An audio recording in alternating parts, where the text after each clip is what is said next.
don't expand our imagination. Justification for being what you are.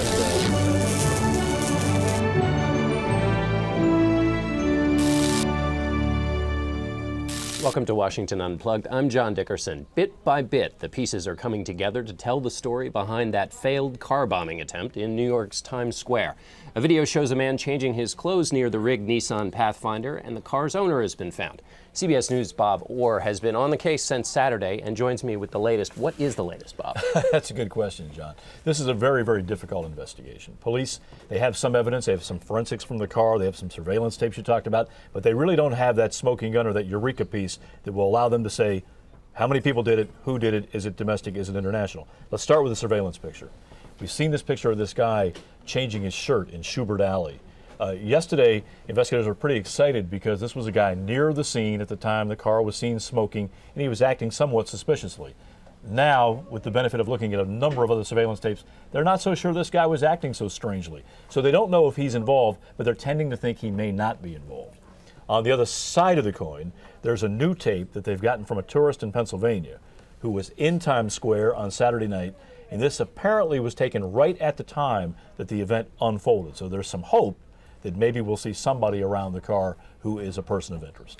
Tell me about a little bit about the fog of war here. I saw in one of the accounts they talked about this was a one-off. We heard that early on in the underwear bomber on Christmas Day. How do they go about putting together all of these crazy leads and trying not to get lost down a blind Schubert Alley, as it were? Yeah, it's tough. I mean, there's no intelligence that bubbled up ahead of time that told us anything like this was in the pipeline. So that's one clue. Beyond that, there have been no credible claims of responsibility. Now, there not always are, but there's oftentimes some kind of corroborating information that will allow you to say, aha, we can connect this piece of intelligence to this action on the street. There's none of that here. There's a claim from the Pakistani Taliban that we did this. This is a group that also claimed credit for the blackout a few years ago. It's not credible. There's a claim from environmental terrorists. That's been pretty much discarded. So when you can't connect it to any known intelligence or any large transnational group, you're left with the possibility, and maybe a strong possibility, that this is a sole, lone wolf domestic radical. What the motive is, we don't know. But I want to say, nothing has been ruled out, and we have to be careful here not to jump to any conclusions. Is that where they're leaning, this sort of lone wolf domestic radical? And is there anything about the makeup of the bomb that would suggest that that was... The bomb itself, and I mean, we're giving it too much credit, I think, calling it a device. It really wasn't. It's been described as amateurishly constructed. It's almost clownish, if you will. I mean, in the back seat are a couple of clocks. They're not really wired properly. They're connected to a can of powder, but the wires aren't done properly. There are propane tanks in the back. We don't know if they were filled or not filled. But there's a lot of really bad stuff in this car, but it's not linked up in any way that would create a significant explosion. So what does that mean? Was someone trying to create some fire, or were they just drawing attention? Were they trying to create panic and chaos? And sometimes that's what terrorism is. Mm-hmm. Terrorism is about frightening people. This was not, I think it's safe to say, a serious explosive device. It may have caused a fire, and that may have caused some chaos. And that's a problem in Times Square on Saturday night in spring. But this does not have any of the hallmarks of a significant device. Last question, Bob, which is in the Christmas Day bomber. The first thing that came out of the government was people said the system worked, and then they had to backtrack on that. In this case, did the system work? Well, I think you have to give some credit to the onlookers there in New York, the people that were heads up to say, hey, this is weird, this car's in the wrong spot, it's smoking, and they got some immediate eyes on.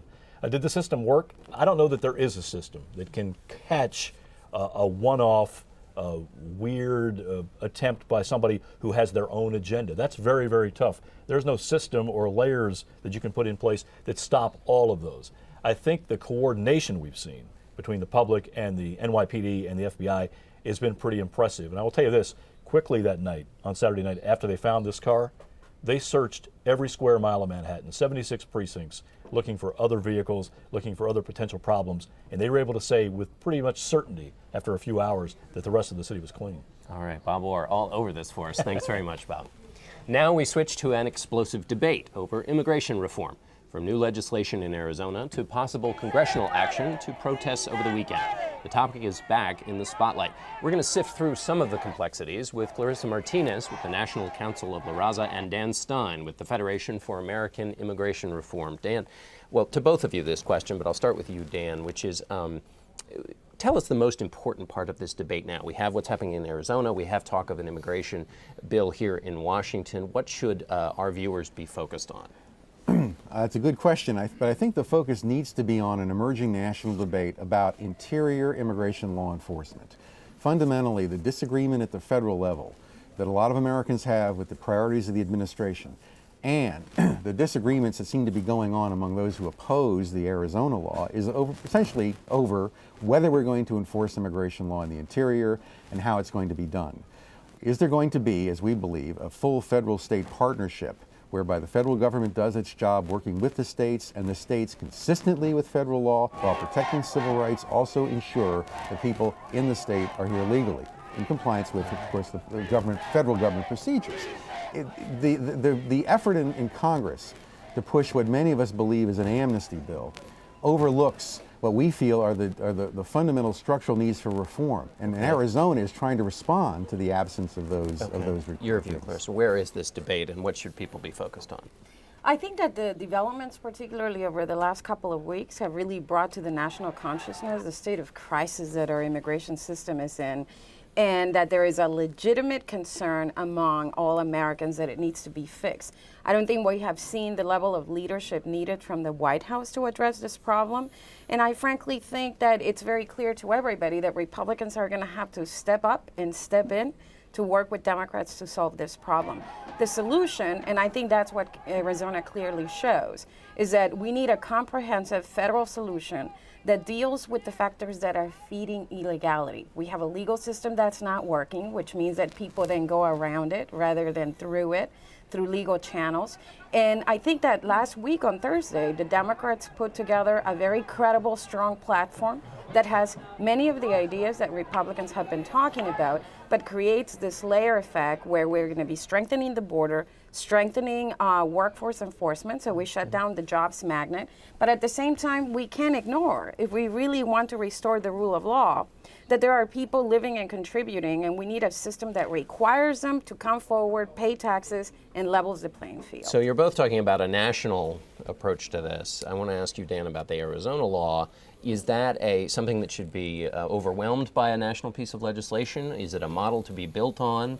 How does that play in this larger immigration? Well, the Arizona bill, and most of it's not particularly controversial. The one section dealing with police, checking verification after a lawful stop is obviously the issue. But ultimately, Arizona is a framework which needs to be built on, both in the states and at the federal level, to have an overarching federal reform that actually enforces immigration law in the interior with the states. But on that the federal proposal that we're seeing the Democrats come out with, ultimately, we're not sure that's even a consensus proposal among Democrats, much less among Republicans. When both candidates campaigned, Obama and McCain, they said that we needed to restore credibility first, get the borders under control first before we did anything else.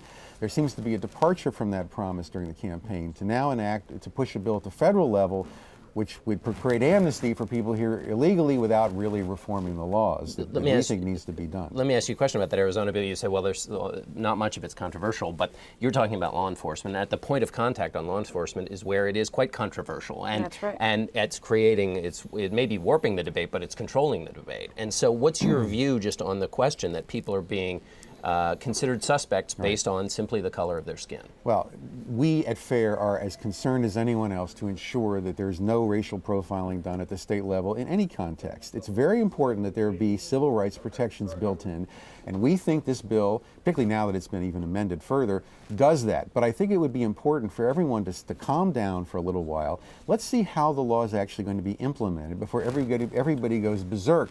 The effort is ultimately to try to protect public safety, citizens of Arizona, and to recruit the federal government as a partner in verifying status. Clarissa, you're shaking. Very straightforward. You're shaking your head, and so respond. But let me ask you also this question, which is, surely there does have to be some law enforcement component. So supporters of this law or of strong law enforcement would say, don't define the whole thing by the most egregious possible way you could take this law. So what's your response to that?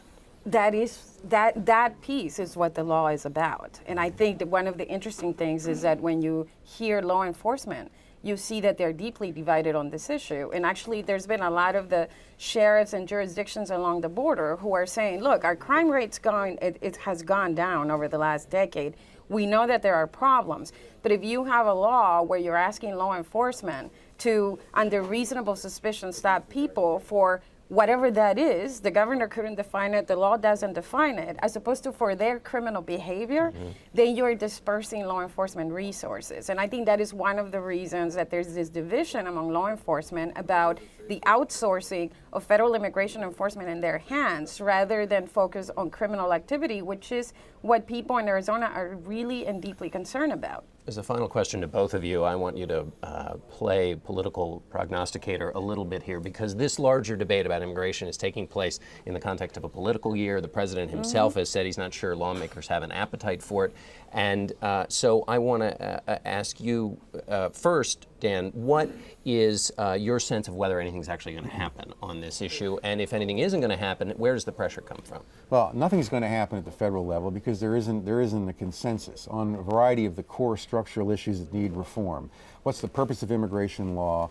Immigration generally, how do we make it better serve other national interests, our labor market, environmental policy, a whole range of other things we need to have. We need to really resolve this issue of the federal-state partnership, which Arizona is ultimately about. That's not going to get resolved at the federal level at this point. The underlying factors that are fueling the continued growth in public anxiety about immigration are only going to get worse as the structural nature of the economy changes, the prospects for Americans living the American dream change in this new globalized competitive environment. Our immigration policies are somewhere stuck back in the 1820s. They don't represent what the country needs today. And as long as that's the case, and as long as immigration continues to cost taxpayers far more than it's actually benefiting the country, you're going to have this growing public anxiety. Clarissa, your thoughts on the political atmosphere? I would agree with you that, I think we're seeing Congress largely not have the appetite to do a lot of things. But I think what we're hearing from the American public is, look, if we're battling foreclosure, unemployment, and a myriad other problems, the least we can expect from our elected leaders is to be able to do more than one thing at once. And I think this has really taken the issue to the national crisis that it is. And it's going to force the president to exercise leadership, and it's going to force members of both parties to come together and work on a solution, because right now we have had a lot of rhetoric, a lot of politics, a lot of false choices, a lot of finger pointing, not a lot of problem solving. Well, then let me, I'll build on that point, and this will now be the final question to both of you. Quickly, is there any area, is there a center place where the two of you could agree on something that could be the building block for this kind of national immigration policy? Is there anywhere you... Well, I won't speak for my friend, colleague, but we both seem to agree on the need for border enforcement, and we both seem to believe in employer sanctions, fundamentally, that's important. We both seem to believe that fundamental respect for human rights and human dignity needs to prevail in all government actions dealing with everybody, including immigrants, people from other countries. Even people here illegally are fundamentally entitled to basic respect, fundamental human rights and dignity. Where we disagree seems to be on things like chain migration, amnesty programs. What are the priorities? Are we going to give people a priority if they jumped in line ahead of people who respected the law? And why this issue is tearing the American people apart is fundamentally in a highly diverse society where respect for law is a cornerstone of citizenship. One side is saying there's a group of people who don't really have to play by the rules, and everybody else does. And as long as that continues to be dominating and leading the public debate, we're not going to get to constructive solutions. Clarissa, the last word goes to you. I think where we disagree is that some of us are actually trying to do something to get the solution on the table, where Mr. Stein's group has a long history of simply trying to block reform.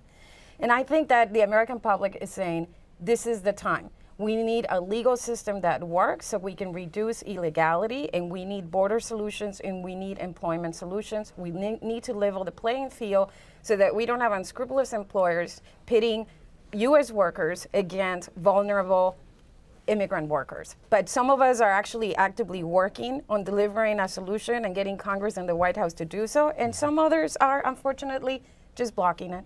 Okay, well, we'll be able to come back to this debate. Clarissa Martinez, thanks very much. Dan Stein, thank you very much. Thanks all of you for watching Washington Unplugged. I'm John Dickerson. Join us again tomorrow on CBSNews.com at 12:30. Have a great day.